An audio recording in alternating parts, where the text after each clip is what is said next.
कधीच नाही चुकणार तुमचे फेवरेट टीव्ही शोज झी5 सोबत, तेही एकदम फ्री.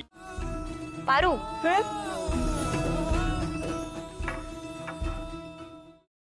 पारू आत्ता काय म्हणालीस? म्हणजे तू आत्ता मला अनुष्का मॅडम म्हणालीस ना?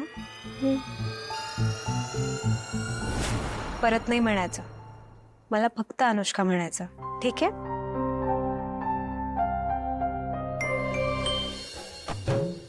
मस्का मारायचा पण एक दर्जा असतो. मोलकरणीला कोण मस्का मारतं? शी बाबा. काय नाही तुम्ही मोठे आहात माझ्यापेक्षा. आणि मी असं कसं तुम्हाला नावानं हाक मारणार? नाही, नको. मोठी तू पण तर मोठीच आहेस पारू. तू किर्लोस्कर कंपनीची ब्रँड अँबॅसिडर आहेस, एक इंटरनॅशनल मॉडेल आहेस. तुला माहिती नसेल पण बाहेर तुला सगळे ओळखतात. खूप प्रसिद्ध आहेस तू. मला हेच कळत नाही, तू मॉडेलिंग मध्ये करिअर करायचं सोडून इथे का काम करतेस? म्हणजे माझा म्हणण्याचा हा अर्थ आहे की तू स्वतःला ओळख पारू. तुझा जन्म घरातली कामं करण्यासाठी, चहा पाणी करण्यासाठी, जेवण बनवण्यासाठी नाही झालेला आहे. तू उगाच इकडे अडकून पडलीयस. पारू, इथून बाहेर पड. एक अफाट विश्व तुझी वाट बघतंय. खूप साऱ्या अपॉर्च्युनिटीज तुझ्या वाट बघतात आणि सगळ्यात इम्पॉर्टंट म्हणजे इंटरनॅशनल कंपनीज तुला साईन करण्यासाठी एक्साइटेड आहेत पारू.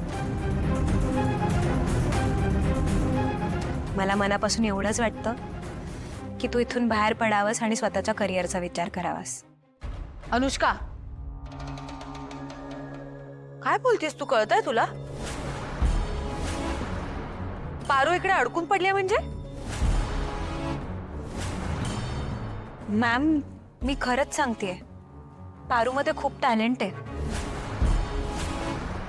आणि हे सगळी कामं करण्यातच तिचा टॅलेंट वाया जातोय.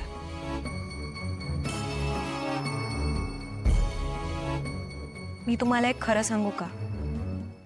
तुम्ही पारूला योग्य ती कामं द्यायला हवी होती. हे असं जेवण बनवणं, चहा पाणी करणं, यात तिचं टॅलेंट वाया घालवत आहे, तिचं नुकसान होत आहे. बाप रे, काय बॅटिंग करते. मला ना जमतच नाहीये. हे डोकं सुद्धा चालवते आणि तोंड पण चालवते. मी तर बाई फक्त तोंडच चालवते. अनुष्का मॅडम, असं काय बी नाही. मी हे समजा माझ्या मनानं करते. हे काम करायला मला आवडतं. माझ्यासाठी माझ्या देवी आई लई महत्वाच्या आहे. मी इकडं शहरात माझ्या देवी आईंची आणि माझ्या बाची सेवा करायला आले होते. मला दुसरं काय बी नको. झी5 ॲप डाउनलोड करा आणि पहा सर्व एपिसोड्स एकदम फ्री.